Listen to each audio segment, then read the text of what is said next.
जय हिंद दोस्तों, आप सबका स्वागत है आपके अपने परिवार क्विज मास्टर में। सभी लोग लाइव आ जाइएगा और एक बार आप सभी लोग सेशन को लाइक शेयर एंड सब्सक्राइब कर लीजिए क्योंकि क्लास का समय हो गया है। आप सभी को पता है ये क्लास आपकी रोज़ दोपहर 2 बजे चलती है, ठीक है। और ये क्लास आपके यूपी पुलिस के एग्जाम्स के लिए क्लास है। किसके लिए?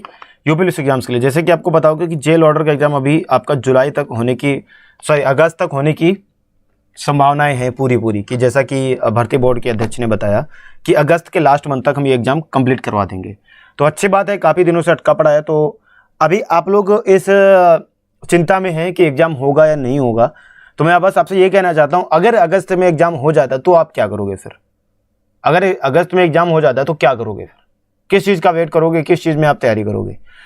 तो मतलब आप चीज़ों को पॉजिटिव में लेके चलो कि एग्ज़ाम अगस्त में हो जाएगा तो हम पढ़ाई भी उसी के हिसाब से करें। अगर नहीं भी होता है तो भी कोई बात नहीं है, आप लोग बाद में रिवीजन करते रहना, ठीक है। सितंबर अक्टूबर में भी होगा तो भी कोई दिक्कत नहीं।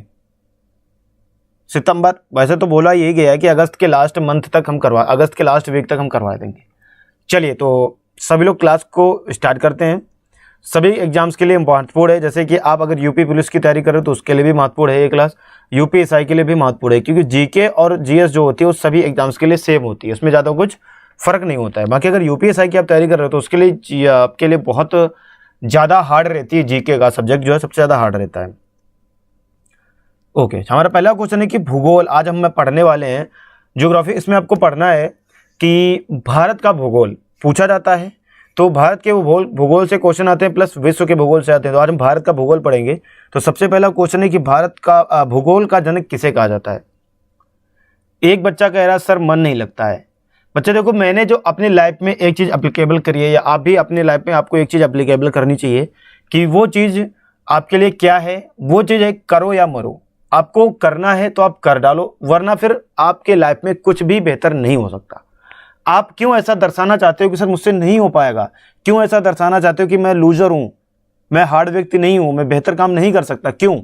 जो कर सकते हैं वो कहां से आए हैं? वो एलियन नहीं है, वो आपके जैसे ही व्यक्ति हैं। आप ऐसा क्यों दर्शा रहे हो कि सर मुझसे नहीं हो पाएगा? कोशिश तो करो कम से कम। और आपने वो चीज़ सुनी होगी ना कि कोशिश करने वालों की कभी हार नहीं होती, ठीक है। तो आप लोगों की कोशिश होनी चाहिए। जब कोशिश नहीं होगी तो चीज़ें भी नहीं होंगी। चलिए, काफ़ी बच्चे एकदम सही आंसर दे रहे हैं इसका। हाँ, बहुत सारे बच्चों का आंसर आ रहा है। ऑप्शन नंबर 1 ए आ रहा है ज़्यादा और बी ज़्यादा आ रहा है। ए और बी में ज़्यादा आप कंफ्यूज हो, लेकिन ए उत्तर से होगा। क्या आ जाएगा? ऑप्शन नंबर इसका क्वेश्चन नंबर 1 का ए उत्तर से हो जाएगा। इरेटोस्थनीज, भूगोल का जनक इरेटोस्थनीज को माना जाता है। उसके बाद अगला प्रश्न आप सभी के सामने है, प्रश्न नंबर 2। प्रश्न नंबर 2 क्या कह रहा है? प्रश्न नंबर 2 कह रहा है कि भूगोल के लिए जियोग्राफी का, एक सेकंड, भूगोल के लिए जियोग्राफी का शब्द सर्वप्रथम किसने किया? अब जियोग्राफी के नाम से जानते हो इंग्लिश में, इस शब्द का प्रयोग सर्वप्रथम किसने किया था? तो अगर इनका जनक माना जाता है तो इसका नाम भी इन्होंने ने दिया होगा, इरेटोस्थनीज ने, ठीक है। 2 का आपका डी उत्तर एकदम सही हो जाएगा। ये तो नॉर्मल बेसिक के क्वेश्चन हो गए जो आपको पता होना चाहिए। उसके बाद फिर अगला प्रश्न आप सभी के सामने है कि मानव भूगोल का पिता निम्नलिखित में से किसे कहा जाता है? मानव भूगोल का पिता निम्नलिखित में से किसे कहा जाता है? चलिए, स्पीड से बताएंगे सभी लोग कि सही उत्तर इसका क्या जाएगा। हाँ, बफरिंग वगैरह कुछ नहीं हो रही बच्चों, सब कुछ ओके चल रहा है ना? एक बार कमेंट करके बताइए। और आज आप लोगों का सपोर्ट होना चाहिए इस क्लास में। सभी लोग ज़्यादा से ज़्यादा लाइक शेयर और सब्सक्राइब करिएगा।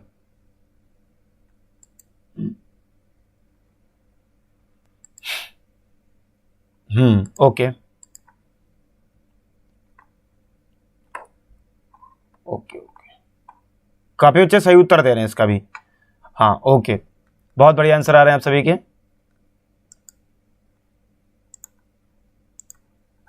तो इसका जो आ जाएगा सही उत्तर वो आ जाएगा कॉर्ल रिटर। सही उत्तर क्या आ जाएगा प्रश्न नंबर 3 का? तो 3 का डी उत्तर एकदम से हो जाएगा, कॉर्ल रिटर। उसके बाद अगला प्रश्न आप सभी के सामने प्रश्न नंबर 4। प्रश्न नंबर 4 है कि भूगोल को प्रश्न नंबर 4 क्या कह रहा है? देखिए, भूगोल को मानव पारिस्थितिकी के रूप में परिभाषित करने वाला विद्वान कौन है? भूगोल को मानव पारिस्थितिकी के रूप में परिभाषित करने वाला विद्वान कौन है? तो इनका नाम है H.H. बैरोज। क्या नाम है? H.H. बैरोज। 4 का सी उत्तर से हो जाएगा। उसके बाद फिर 5वां प्रश्न आप सभी के सामने है। 5वां प्रश्न ठीक है, मैं हर एक चीज़ को लेवल के हिसाब से पढ़ाता हूँ कि आपके इस एग्जाम में किस प्रकार का लेवल आएगा। ठीक है, बिल्कुल भरोसा रखो, सिलेक्शन आपका जरूर होगा। बस डिपेंड करता है कि आपकी पढ़ाई कैसी चल रही है, आपके पढ़ाई पे वो डिपेंड करता है। बहुत बढ़िया। हाँ, उसके बाद है कि भू आकृति विज्ञान का जन्मदाता किसे माना जाता है? भू आकृति विज्ञान का जन्मदाता किसे माना जाता है? हाँ चलिए, कोई बात नहीं, गलत हो रहे हैं अभी, होने दो, कोई दिक्कत नहीं है, धीरे धीरे आपके वो सही आ जाएंगे। रिवीजन कराऊंगा ना, रिवाइज करवाऊंगा, तो उसमें ये सारे क्वेश्चंस आपके करवाऊंगा। फिर ए उत्तर से हो जाएगा फेसल को, ठीक है, ए उत्तर एकदम से हो जाएगा। उसके बाद प्रश्न नंबर 6 आपके सामने। प्रश्न नंबर 6 क्या कह रहा है कि भूगोल पृथ्वी को केंद्र मानकर अध्ययन करने वाला विज्ञान है, ऐसा किसने कहा था? भूगोल पृथ्वी को केंद्र मानकर अध्ययन करने वाला विज्ञान है, ऐसा किसने कहा था? तो ये कहा था वॉरेनियस ने। ये किसने कहा था? ये आपका वॉरेनियस ने कहा था, वॉरेनियस ने। फिर उसके बाद प्रश्न नंबर 7 है कि सौरमंडल के बारे में विश्व के समक्ष जानकारी प्रस्तुत करने का श्रेय किस विद्वान को है? यहाँ पे एक्चुअली ये पूछा जा रहा है कि सौरमंडल के बारे में विश्व के समक्ष जो जानकारी प्रस्तुत की है वो श्रेय किस विद्वान को जाता है, यानी कि सौरमंडल की जानकारी किस विद्वान ने प्रस्तुत की है? कोपरनिकस ने, केपलर ने, गैलीलियो ने, या फिर नन ऑफ दीज?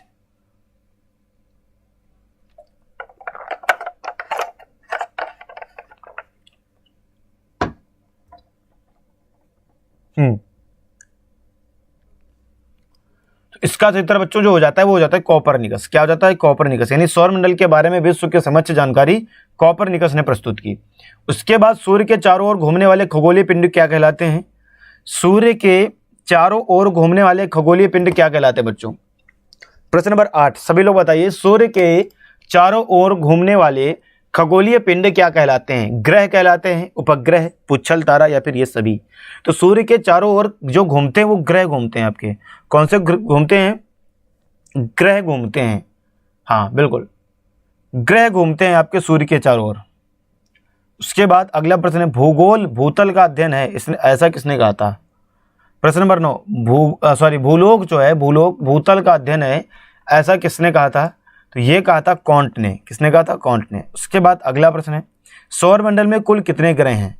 सौरमंडल में कुल कितने ग्रह हैं? प्रश्न नंबर 10 सौरमंडल में जो ग्रह हैं टोटल वो कुल कितने ग्रह हैं? आप सभी लोग बताइए कमेंट में कि इसका सही उत्तर क्या आ जाएगा। एक बच्चा 8 का सी बता रहे हैं, सी के पुच्छल तारा बता रहा है। अच्छा, पुच्छल तारा सौरमंडल में जो है उसमें सूर्य के चारों ओर चक्कर लगाते हैं। अच्छा,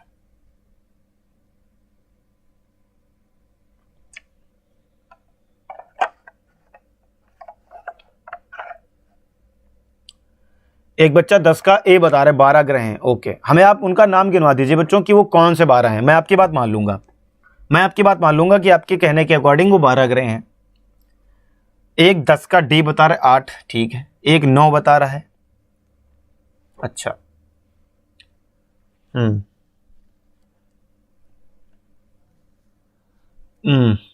सबके सब ज़्यादातर बच्चे इसका सही बता रहे हैं, कुछ बच्चे गलत खैर कर रहे हैं, बाकी ठीक बता रहे हैं। सही उत्तर क्या आ जाएगा? 8 ग्रह हैं। सौरमंडल में कुल कितने ग्रह हैं? 8 ग्रह हैं, ठीक है।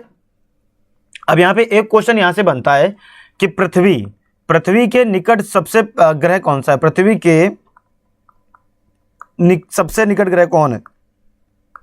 सबसे निकट ग्रह कौन है? निकट ग्रह कौन है? ग्रह, तो ये आपका शुक्र ग्रह है। कौन सा? शुक्र ग्रह। और शुक्र ग्रह को पृथ्वी की बहन भी कहा जाता है। शुक्र ग्रह को पृथ्वी की बहन भी कहा जाता है, ठीक है। हाँ, कहा जाता है। ये शुक्र ग्रह है पृथ्वी के सबसे निकट, बिल्कुल।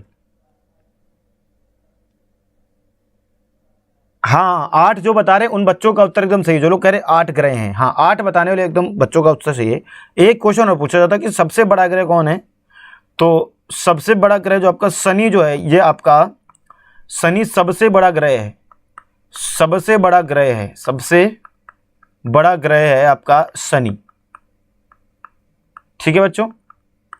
सबसे बड़ा ग्रह है शनि। हाँ, काफी बच्चों के उत्तर एकदम सही हैं। शुक्र है, वीनस, बिल्कुल। चलिए, उसके बाद अगला प्रश्न आप सभी के सामने है, प्रश्न नंबर 11। ये क्या कह रहा है देखिए, प्रश्न नंबर 11 क्या कह रहा है कि किसी ग्रह के चारों ओर परिक्रमा करने वाले छोटे आकाशीय पिंड को क्या कहते हैं?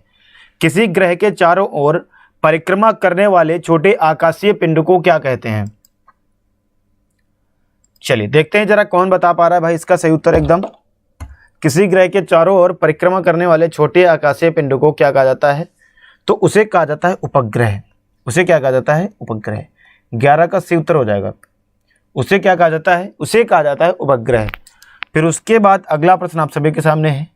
फिर प्रश्न नंबर 12, ग्रहों की गति का नियम प्रतिपादित किसने किया? प्रश्न नंबर 12, ग्रहों की गति का नियम प्रतिपादित किसने किया? ग्रहों की गति का नियम प्रतिपादित जो है वो किसने किया? आप सभी लोग बताइए कि इसका सही उत्तर क्या आ जाएगा? केपलर ने किया, गैलीलियो ने किया, न्यूटन ने, या फिर इनमें से कोई नहीं? हाँ, तो इसका जो सही उत्तर हो जाएगा वो हो जाएगा केपलर। प्रश्न नंबर 12 का क्या आ जाएगा? ए उत्तर सही आ जाता है। ए उत्तर केपलर क्या आ जाएगा? ए उत्तर एकदम सही हो जाएगा। उसके बाद अगला प्रश्न है आप सभी के सामने। प्रश्न नंबर 13 ये कह रहा है कि नॉर्वे में अर्धरात्रि के समय सूर्य कब दिखाई देता है? नॉर्वे में अर्धरात्रि के समय सूर्य कब दिखाई देता है? सभी लोग कमेंट करके बताएंगे बच्चों कि इसका सही उत्तर क्या आ जाएगा।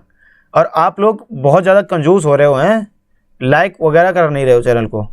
सभी लोग लाइक, शेयर और सब्सक्राइब कर लीजिए। आवाज़ वगैरह तो सब कुछ ओके है। हाँ, बहुत बढ़िया। नॉर्वे में अर्धरात्रि के समय सूर्य कब दिखाई देता है? बहुत बढ़िया बच्चों के उत्तर आ रहे हैं। तो ये आपका दिखाई देता है 21 जून को। 21 जून को सूर्य दिखाई देता है नॉर्वे में। फिर उसके बाद सौरमंडल की खोज किसने की? सौरमंडल की खोज किसने की? प्रश्न नंबर 14। काफी बच्चों के उत्तर से आ रहे हैं। अगला प्रश्न बताओ फटाफट क्या आएगा?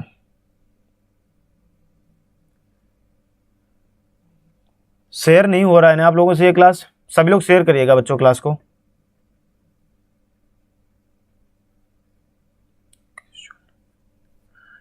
सौरमंडल की खोज किसने की? कोपरनिकस, आर्यभट्ट, कॉर्ल रिटर ने, या फिर केपलर ने?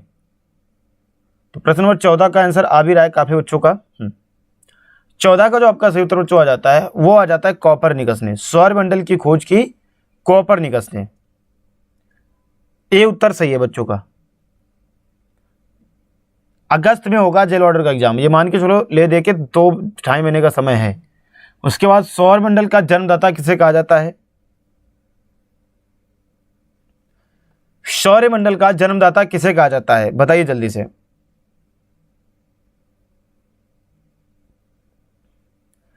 जो बच्चे अभी नहीं देखते हैं बाद में देखते हैं तो आप बाद में भी देखा करो, 2x की स्पीड कर लिया करो और आराम से क्लास को देखा करो, ठीक है। सौरमंडल का जन्मदाता किसे कहा जाता है? जल्दी से बताओ।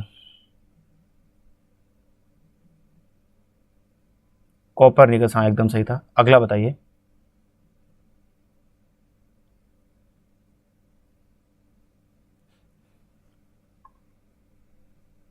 एक बच्चा कह रहा है कि 12 वाला रिपीट कीजिए। 12 में क्या था? ये था कि ग्रहों की गति का नियम प्रतिपादित किसने किया? तो ग्रहों की गति का नियम केपलर ने प्रतिपादित किया। किसने? ग्रहों की गति का नियम केपलर ने प्रतिपादित किया। ये बच्चों कह नहीं सकते। आज 16 तारीख है और भगवान करे कि लॉकडाउन खुल जाए। मैं भी बहुत परेशान हूँ इस लॉकडाउन में। देखते हैं क्या होता है। अभी आज शाम को शायद या कल पता चल पाएगा। मुझे उम्मीद से शायद खुल जाना चाहिए, लेकिन खुलने की बहुत कम चांसेस है। चलिए, डी उत्तर आ गया। सूर्य एकदम सही आप सभी बच्चों का। प्रश्न नंबर 15 का आप सभी बच्चों का उत्तर एकदम सही है, सूर्य। उसके बाद अगला प्रश्न आप सभी के सामने है, प्रश्न नंबर 16। प्रश्न नंबर 16 क्या कह रहा है? देखिए प्रश्न नंबर 16 क्या कह रहा है, ये देखिए। ये कह रहा है कि एक ग्रह अपने कक्ष में सूर्य से अधिकतम दूरी को क्या कहा जाता है? एक ग्रह की, प्रश्न नंबर 16, एक ग्रह की अपने कक्ष में सूर्य से अधिकतम दूरी को क्या कहा जाता है? चलिए देखते हैं कि कौन बताएगा इसका सही उत्तर। सबसे पहले जल्दी से बताओ बच्चों। ये कह रहा है कि एक ग्रह की अपने कक्ष में सूर्य से अधिकतम दूरी को क्या कहा जाता है? तो इसे कहा जाता है बच्चों अपसौर। इसे क्या कहा जाता है? अपसौर। आप लोगों ने पहले भी इसे पढ़ रखा होगा, अपसौर। उसके बाद अगला प्रश्न आप सभी के सामने है, प्रश्न नंबर 17। प्रश्न नंबर 17 है कि एक ग्रह अपने कक्ष में सूर्य से न्यूनतम दूरी को क्या कहा जाता है? वो अधिकतम दूरी था, उसे अपसौर कहा जाता है। और एक ग्रह के अपने कक्ष से सूर्य की न्यूनतम दूरी को उपसौर कहा जाता है। अधिकतम को अपसौर और न्यूनतम को उपसौर कहा जाता है। उपसौर कहा जाता है न्यूनतम को, ठीक है, न्यूनतम को उपसौर कहा जाता है। उसके बाद अगला प्रश्न, अंतरिक्ष में कुल कितने तारामंडल हैं? अंतरिक्ष में कुल कितने तारामंडल हैं? प्रश्न नंबर 18। अंतरिक्ष में जो कुल तारामंडल हैं, हाँ बच्चे, उपसौर कहा जाता है, बिल्कुल बिल्कुल। उपसौर न्यूनतम को कहा जाता है। उपसौर आपका न्यूनतम और अपसौर अधिकतम। अपसौर अधिकतम। चलिए अगला प्रश्न हम सभी के सामने है कि अंतरिक्ष में कुल कितने तारामंडल हैं? 97, 81, 95, 89, 97, 81, 95, 89। चलिए तो इसमें जो है 89 से उत्तर हो जाएगा, क्या जाएगा? डी उत्तर से हो जाएगा। 18 का आप सभी बच्चों का डी उत्तर एकदम से हो जाएगा। आप में से बच्चे कितने हैं जो तुक्के मार रहे हैं? आप में से ऐसे कितने बच्चे हैं जो लगातार तुक्के मार रहे हैं? मैं आप सभी से जानना चाहता हूं कि तुक्का कौन कौन मार रहा है, जल्दी से बताओ। तुक्के कौन मार रहा है? तुक्के मार रहे हो लगातार, मैं देख रहा हूं, क्योंकि आंसर चेंज हो रहे हैं। अगर आंसर बदल रहे हैं यानी कि तुक्का मार रहे हो आप, हैं? तुक्का मारोगे तो काम कैसे चलेगा बताओ? तुक्का नहीं मारो, हैं? चलिए प्रश्न नंबर 18। 18 का डी एकदम से। उसके बाद पार्थिव ग्रहों की संख्या कितनी है? पार्थिव ग्रहों की संख्या कितनी है? प्रश्न नंबर 19, पार्थिव ग्रहों की संख्या कितनी है? तो जो पार्थिव ग्रह होते हैं, बहुत महत्वपूर्ण क्वेश्चन था, पहले वाला भी और ये वाला भी। तो पार्थिव ग्रहों की संख्या 4 है, 4। कितनी है? 4। 19 का सी उत्तर सी है, हाँ सी उत्तर सी है। उसके बाद अगला प्रश्न आप सभी के सामने है, प्रश्न नंबर 20। ब्रह्मांड में विस्फोटी तारा क्या कहलाता है? ब्रह्मांड में विस्फोटी तारा, विस्फोटी द्वारा क्या कहलाता है? ब्रह्मांड में विस्फोटी द्वारा क्या कहलाता है? हाँ विस्फोट वाला वही। सर तुक्का नहीं मार रहे हैं, ओके, सब मार रहे हैं सर, ओके। कोई बच्चा कह रहा है तुक्का नहीं मार रहे हैं और कोई बच्चा कह रहा है मार रहे हैं, तो तुक्के मत मारो। अगर आता है तो अच्छी बात है, नहीं आता है तो आप आंसर में ये लिख दो कि नहीं आता है, आंसर आपको पता चलेगा, लेकिन तुक्का मत मारो। हाँ स्पेशल जेल ऑर्डर के लिए। और एक बच्चा कह रहा है ऑल, यानी कि ये सभी हैं। तो ब्रह्मांड में विस्फोटी तारा जो कहलाती है, ये है आपका अभिनव तारा। इसे क्या कहा जाता है? अभिनव तारा। 20 का बे उत्तर से होगा अभिनव तारा। 20 का सी गलत है, धूमकेतु नहीं होगा, अभिनव तारा एकदम सही उत्तर होगा। उल्का गलत हो गया। काफी बच्चों ने इसका आंसर गलत कर दिया, मतलब ज्यादातर बच्चों ने इसका आंसर सही नहीं दिया, कोई बात नहीं। फिर आपको मैंने कहा है कि तुक्के मत मारो, तुक्के मारोगे तो बहुत गड़बड़ है। अगला है, निम्नलिखित में से कौन एक तारा है? निम्नलिखित में से इनमें से कौन एक तारा है? पृथ्वी, शुक्र, सूर्य या फिर चंद्रमा? इनमें से कौन जो है एक तारा है? जल्दी बताइए। सूर्य तो ग्रह तो ही आपका, लेकिन चंद्रमा, इसमें आपको बताना है कि इनमें से कौन सा तारा है। तारा के नाम से बताएंगे सभी लोग। अभिनव, हाँ बिल्कुल, जो लोग अभिनव बता रहे थे उन बच्चों का उत्तर एकदम सही था। चलिए प्रश्न नंबर 21 का देखते हैं कि कौन बता रहे हैं सबसे पहले। प्रश्न नंबर 21,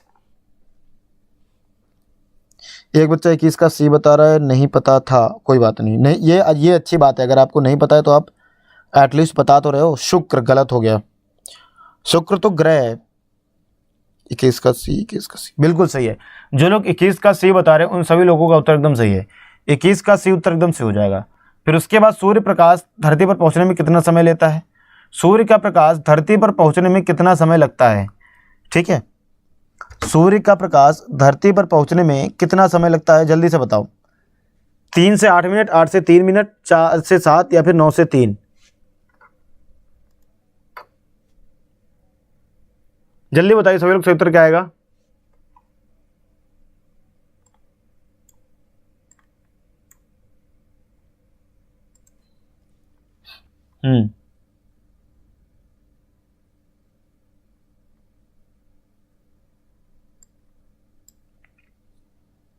इसका आंसर 22 का भी आ रहा है, 8-3। ओके 8-3, काफी अच्छे, 8-3 बता रहे हैं।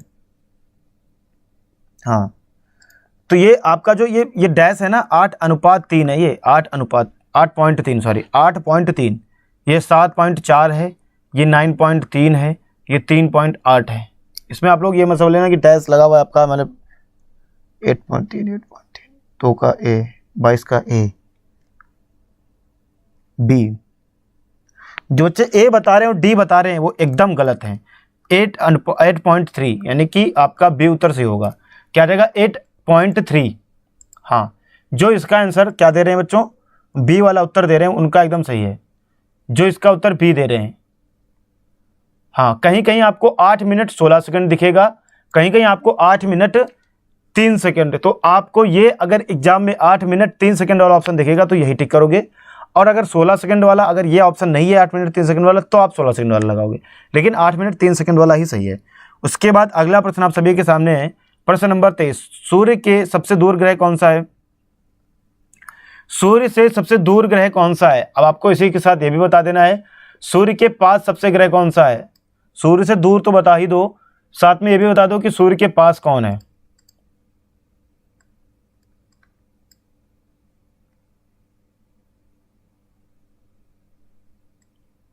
सूर्य से सबसे पास जो है वो ग्रह कौन सा है और सबसे दूर कौन सा है बच्चों? तो टोटल 8 ग्रह होते हैं, टोटल 8 ग्रह होते हैं, ठीक है। सबसे पहले जो आपका है, क्रम के हिसाब से मैं लिख देता हूं। सबसे पहले आपका है बुध, बुध के बाद दूसरे नंबर पे आपका है शुक्र, तीसरे पे है आपका पृथ्वी, यानी कि पृथ्वी जो है तीसरे नंबर पे है, सूर्य से पृथ्वी तीसरे नंबर पे है। फिर है आपका मंगल, फिर है आपका बृहस्पति, फिर है आपका शनि, फिर अरुण और फिर वरुण। तो यहां पे आपका अब देख सकते हो कि ये क्रम सहित मैंने बनाए, 1 2 3 4 5 6 7 और 8 मैंने क्रम सहित बनाए हैं। तो आप क्रम के अकॉर्डिंग अंदाजा लगा सकते हो, इसमें क्रम के अकॉर्डिंग अंदाजा लगा सकते हो। यहाँ पे पूछा गया सूर्य के सबसे दूर ग्रह कौन सा है, तो वरुण है सबसे दूर, क्योंकि सबसे लास्ट में है क्रम के अकॉर्डिंग, वरुण सी उत्तर से हो जाएगा। अब एग्जाम में पूछा जाएगा कि सूर्य के सबसे पास ग्रह कौन सा है, तो सूर्य के सबसे पास ग्रह बुध है, क्योंकि ये पहले नंबर पे है। पूछा जा सकता है कि सूर्य से पृथ्वी जो है कितने कौन से नंबर पर है, तो पृथ्वी तीसरे नंबर पर है। ये लो आपकी ये पृथ्वी रही, बस इसके हिसाब से बस आप आइडिया लगा सकते हो, कोई दिक्कत नहीं इसमें, इसके हिसाब से आप आइडिया लगा सकते हो। बिल्कुल, बहुत बढ़िया। सबसे पास में बुध है बिल्कुल, और सबसे दूर आपका वरुण है। फिर उसके बाद लो ये देखो क्वेश्चन आया कि प्रश्न नंबर 24 कौन सा ग्रह सूर्य के सबसे निकट है। अब आपको कोई कंफ्यूजन नहीं होगी इसमें, क्यों? क्योंकि मैंने आपको बता रखा था 1 से 8 तक बनाकर कि सबसे पास कौन है, सबसे दूर कौन है। तो सबसे पहले आपका मैंने बुध बनाया था ना, तो बुध ये रहा ए, आराम से बता सकते हो। अब आपको इसमें याद करने की भी ज़्यादा आवश्यकता नहीं पड़ेगी, आपको याद हो जाएगा, बुध सबसे पास में है। फिर उसके बाद अगला प्रश्न है प्रश्न नंबर 25। ये कह रहा है कि किस ग्रह में चंद्रमा की तरह कलाएं होती हैं? किस ग्रह में चंद्रमा की तरह कलाएं होती हैं? किस ग्रह में चंद्रमा की तरह जो बच्चों कलाएं होती हैं? जल्दी बताएंगे सभी लोग कि क्या आएगा सही उत्तर इसका।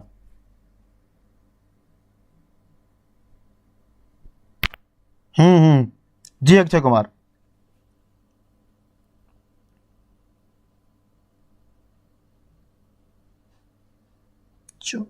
25 का आंसर आ रहा है मंगल, गलत हो गया, मंगल बी होगा, ये भी गलत हो गया। 25 का बुध सी। जो लोग 25 का सी बता रहे उनका एकदम सही आंसर है, 25 का सी उत्तर एकदम सही है। ठीक है बच्चों, 25 का सी उत्तर एकदम क्या है, सही है। किस ग्रह में चंद्रमा की तरह कलाएं होती हैं? बुध में, क्योंकि बुध जो है सूर्य के सबसे निकट स्थित है, और चंद्रमा जो के पास अपनी कोई रोशनी नहीं है, वो सूर्य से ही रोशनी लेता है, तो इसी वजह से ये पास में है, इसी वजह से सेम कलाएं इसमें पाई जाती हैं। अगला प्रश्न आप सभी के सामने, बुध सूर्य का एक चक्कर लगाने में कितना समय लेता है? बुध, प्रश्न नंबर 26, बुध सूर्य का एक चक्कर लगाने में कितना समय लेता है? प्रश्न नंबर 26 है आपके सामने, बुध सूर्य का एक चक्कर लगाने में कितना समय लेता है? बुध शुक्र का एक चक्कर लगाने में, सूर्य का एक चक्कर लगाने में कितना समय लेता है?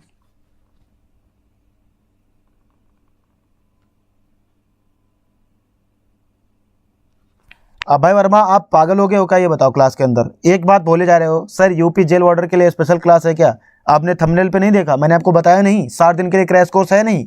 फालतू में डिस्टर्ब करते हो। इतनी अच्छी क्लास चल रही है, पढ़ने अगर आप आए होते तो आप ये बात नहीं बोलते कि सर ये स्पेशल क्लास है कि नहीं है। इतनी अच्छी क्लास चल रही है, आपको पढ़ने में ध्यान देना चाहिए। आप कैसे पता लगा सकते हो कि कौन सा क्लास आपके एग्जाम के लिए महत्वपूर्ण होगा?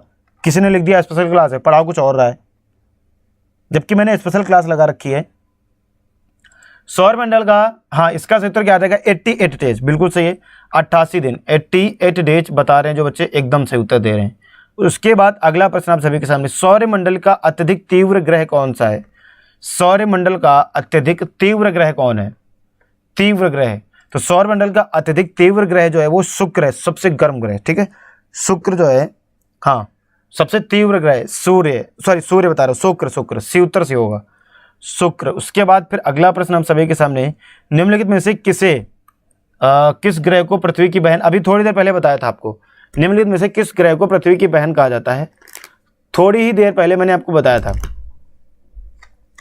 थोड़ी देर पहले आपको बताया था, तो आई होप आप आंसर इसका दे पाओगे, बड़े आसानी से दे पाओगे कि किसके बारे में मैंने बताया था। जल्दी बताइए।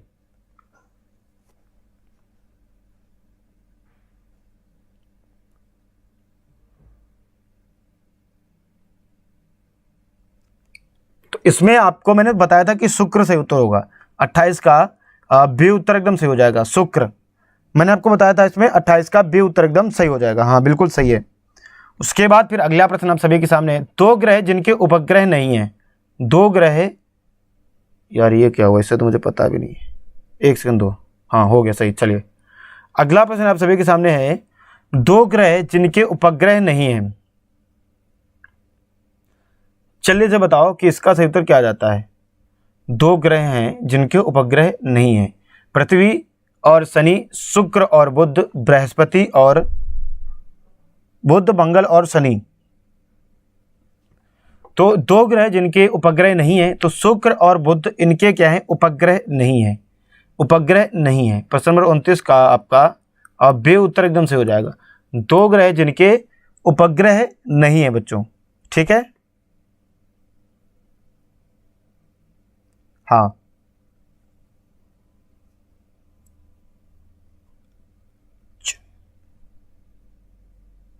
उसके बाद अगला प्रश्न है प्रश्न नंबर 30। 30 क्या कह रहा है कि किस ग्रह को शाम का तारा कहा जाता है? किस ग्रह को शाम का तारा कहा जाता है? प्रश्न नंबर 30, किस ग्रह को शाम का तारा कहा जाता है? पृथ्वी को, शनि को, चंद्रमा को? तो शुक्र को जो शाम का तारा कहा जाता है और सुबह का तारा बुध को कहा जाता है। जैसा कि आपको पता था कि बुध और शुक्र के दो उपग्रह नहीं है, तो शुक्र को शाम का तारा कहा जाता है, ठीक है, शाम का तारा शुक्र को कहा जाता है, और शुक्र का कोई उपग्रह भी नहीं है, और शुक्र पृथ्वी के सबसे नजदीक स्थित है, और शुक्र जो है सबसे अधिक तीव्र ग्रह, और शुक्र को पृथ्वी की बहन भी कहा जाता है। इनसे रिलेटेड 4-5 क्वेश्चन है एक लाइन में याद करने वाले। उसके बाद अगला प्रश्न है प्रश्न नंबर 31। प्रश्न नंबर 31 है आपके सामने, यूरोपवासी किस ग्रह की पूजा देवी के रूप में करते थे? यूरोपवासी किस ग्रह की पूजा देवी के रूप में करते थे? प्रश्न नंबर 31, यूरोपवासी किस ग्रह की पूजा देवी के रूप में करते थे? सभी लोग स्पीड से बताओ। हाँ, तो किस ग्रह की पूजा जो है ये लोग देवी के रूप में करते थे यूरोपवासी जो थे? तो शुक्र ग्रह की पूजा, क्योंकि इसे पृथ्वी के बहन कहा जाता था, और इन्होंने शुक्र ग्रह को जो पूजा पृथ्वी के रूप में करते थे, ठीक है। तो एक बार हम फिर शुक्र ग्रह के बारे में सब कुछ रिवाइज करेंगे। शुक्र ग्रह जो है पृथ्वी के सबसे नजदीक स्थित है, शुक्र ग्रह में कोई भी उपग्रह नहीं पाया जाता है, शुक्र ग्रह सबसे तीव्र ग्रह है, शुक्र ग्रह पृथ्वी की बहन कहा जाता है, ठीक है। हाँ, इतने हैं आपके लिए, बहुत बढ़िया।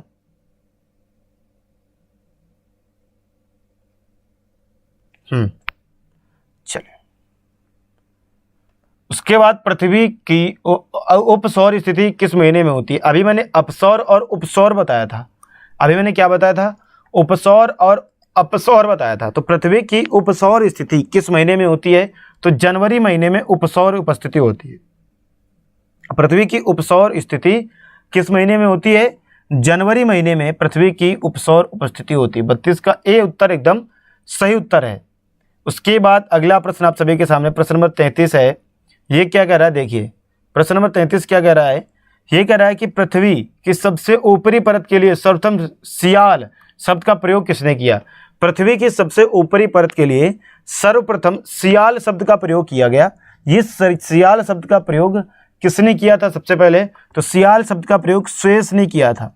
किसने किया था? स्वेस ने सबसे पहले इसका प्रयोग किया था। फिर उसके बाद प्रश्न नंबर 34 कि पृथ्वी के किस भाग में निकेल और लोहा की प्रधानता है? पृथ्वी के किस भाग में निकेल और लोहा की प्रधानता है? अगर आप लोग क्लास को शेयर कर देते बच्चों तो बहुत अच्छा लगता आज, लेकिन आज आप लोगों ने क्लास को बिल्कुल भी सपोर्ट नहीं किया। ये सब क्यों है? क्या बात है? क्या दिक्कत है? मैं क्या बताऊं, मुझे तो कुछ समझ नहीं आ रहा।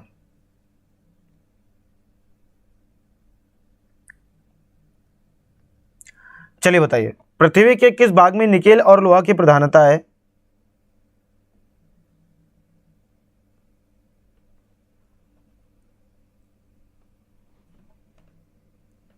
प्रश्न नंबर 34 है आपके सामने। तो 34 का जो बच्चे सही उत्तर हो जाता है वो हो जाता है निफे।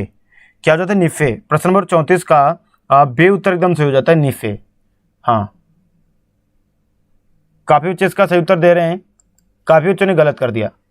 सी उत्तर सही हो जाएगा, बी उत्तर बता रहे हैं। हाँ बिल्कुल बी सही होगा, सी नहीं। सी उत्तर कैसे सही हो जाएगा? बी है। उसके बाद फिर अगला प्रश्न आप सभी के सामने है, प्रश्न नंबर 35। ये क्या कह रहे हैं? देखिए ये कह रहा है कि भूपृष्ठ की किस परत में बैसाल्ट चट्टानों की आवश्यकता है? भूपृष्ठ की किस परत में बैसाल्ट चट्टानों की आवश्यकता है? तो यह है आपका सीमा, यानी कि प्रश्न नंबर 35 का बी उत्तर से होगा। भूपृष्ठ की किस परत में? भूपृष्ठ की सीमा में, ठीक है, बैसाल्ट चट्टानों की आवश्यकता है, जो उसकी सीमा है। उसके बाद अगला प्रश्न आप सभी के सामने प्रश्न नंबर 36। ये कह रहा है कि पृथ्वी की आंतरिक संरचना के संबंध में महत्वपूर्ण जानकारी का स्रोत क्या है?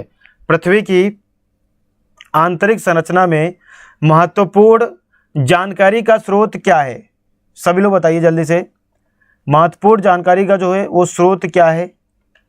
तो प्रश्न नंबर 36 के अकॉर्डिंग आपका जो सही उत्तर हो जाता है वो हो जाता है भूकंप विज्ञान। क्या जाता है? भूकंप विज्ञान। फिर अगला प्रश्न देखिए, पृथ्वी का प्रश्न नंबर 37, पृथ्वी के कुल द्रव्यमान का लगभग कितना प्रतिशत मेंटल में पाया जाता है? पृथ्वी के कुल द्रव्यमान का लगभग कितना प्रतिशत मेंटल में पाया जाता है? तो प्रश्न नंबर 37 के अकॉर्डिंग आपका जो सही उत्तर हो जाता है वो सही उत्तर हो जाता है 68%। कितना पाया जाता है? 37 का सी उत्तर से हो जाता है 68%। फिर उसके बाद स्थल मंडल का विस्तार कितने किलोमीटर की गहराई तक है? प्रश्न नंबर 38। प्रश्न नंबर 38, स्थल मंडल का विस्तार कितने किलोमीटर की गहराई तक है? तो स्थल मंडल का विस्तार जो है 100 किलोमीटर तक की गहराई तक है। 100 किलोमीटर तक की गहराई तक है स्थल मंडल का विस्तार, 100 किलोमीटर तक की गहराई तक है। उसके बाद प्रश्न नंबर 39 है। ये क्या कह रहा है? देखिए ये कह रहा है कि पृथ्वी के भूपर्पटी में कौन सा तत्व प्रचुर मात्रा में पाया जाता है? पृथ्वी के भूपर्पटी में कौन सा तत्व प्रचुर मात्रा में पाया जाता है? तो पृथ्वी के भूपर्पटी में कौन सा तत्व प्रचुर मात्रा में पाया जाता है? तो उस तत्व का नाम क्या है? एल्यूमिनियम। उस तत्व का नाम क्या है? उस तत्व का नाम है आपका एल्यूमिनियम। ठीक है बच्चों, ये क्वेश्चन आपके एनटीपीसी के एग्जाम में कई बार रिपीट हुआ, यूपी पुलिस के एग्जाम में कई बार रिपीट हुआ, और वीडियो का एग्जाम अभी जो हुआ था उसमें कई बार रिपीट हुआ। बहुत बढ़िया क्वेश्चन है, शायद जियोग्राफी से उनको सबसे सस्ता क्वेश्चन यही लगता होगा, इसलिए पूछ लेते हैं। पृथ्वी के भूपर्पटी में कौन सा तत्व प्रचुर मात्रा में पाया जाता है? एल्यूमिनियम सबसे प्रचुर मात्रा में पाया जाता है। ठीक है, एल्यूमिनियम को किससे दर्शाते हैं? कमेंट करके बताओ। एल्यूमिनियम को किससे दर्शाया जाता है? एक बार आप लोग कमेंट करके बताओ। हाँ,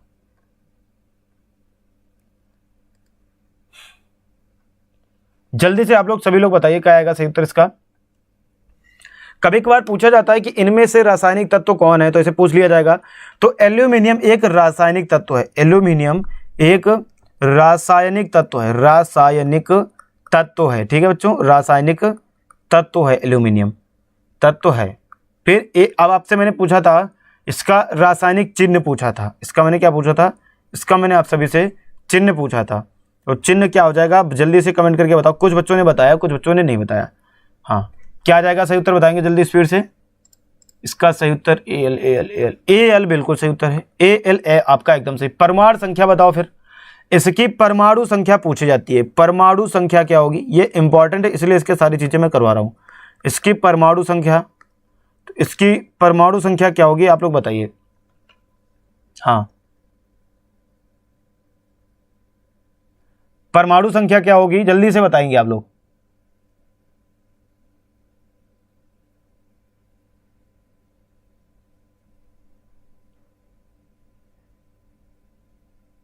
बहुत बढ़िया,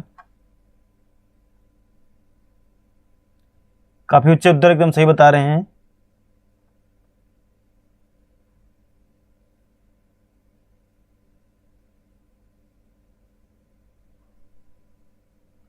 बहुत बढ़िया, तो इसका सही उत्तर हो जाएगा 13। 13 बता रहे हैं, काफी अच्छे से उत्तर बताते हैं। तो ये एक रासायनिक तत्व, तो चिन्ह इसका एल हो जाएगा। परमाणु संख्या 13। बहुत बढ़िया, बहुत सारे बच्चों ने सही उत्तर दिया। चलिए लास्ट क्वेश्चन आपके सामने आ रहा है। प्रश्न नंबर आपके सामने है 40। प्रश्न नंबर आपके सामने है 40 कि पृथ्वी के धरातल के कितने प्रतिशत भाग पर महाद्वीपों का विस्तार पाया जाता है। ये बहुत ज़्यादा महत्वपूर्ण भी क्वेश्चन है, ठीक है, ये आपको सभी को पता होना चाहिए। ये पूछा जा रहा है कि पृथ्वी के धरातल के कितने प्रतिशत भाग पर महाद्वीपों का विस्तार पाया जाता है। तो बच्चे ये आपके होमवर्क के लिए क्वेश्चन रहा। कल जो आपकी परसों यानी मंडे को क्लास जो होगी, आज आपका सैटरडे है ना, हाँ, तो आज आपका जो सैटरडे है, कल जो आपकी मंडे को जो क्लास होगी, मंडे में मैं आप सभी को टॉप 5 बच्चों के नाम लूँगा कि हाँ इन टॉप 5 बच्चों ने सबसे पहले इसका उत्तर दिया है। ठीक है, तो आप सभी के लिए होमवर्क में रहा ये क्वेश्चन, सभी को सबसे पहले उत्तर बताना है। देखते हैं कि कौन सबसे पहले उत्तर बताएगा, कितने प्रतिशत। और आपको ये भी बताना है कि पृथ्वी के कितने प्रतिशत भाग पर जल पाया जाता है टोटल, तो पृथ्वी के कितने प्रतिशत भाग पर जल पाया जाता है। ठीक है, और फिर नेक्स्ट क्लास में मिलते हैं। अभी 3 बजे आपकी हिंदी की क्लास सभी लोग ज्वाइन करिएगा। वहाँ की जीके प्लस जीएस की क्लास होती है आप सभी की 9 बजे। तो सभी लोग जीके जीएस वाली क्लास को रोज रात 9 बजे ज्वाइन करेंगे, रोज रात 9 बजे। और अगर आप किसी भी एग्जाम की तैयारी कर रहे हो, ठीक है, बहुत महत्वपूर्ण क्लास होती है, आपके लिए बहुत हेल्पफुल रहेगी, आपकी बहुत ज़्यादा चीज़ें सीखने को मिलेंगी। ये तो आप सभी को बाद में बताना है। क्लास कैसी लगी ये भी आप सभी को बच्चों को कमेंट करके बताना है। अगर अच्छी लगी तो लाइक और शेयर और सब्सक्राइब भी कर लेना। चलिए फिर मिलते हैं अभी हिंदी वाली क्लास में। तब तक के लिए जय हिंद, जय भारत, जय एग्जामपुर, करो जय। सब्सक्राइब कर लेना जरूर सभी लोग।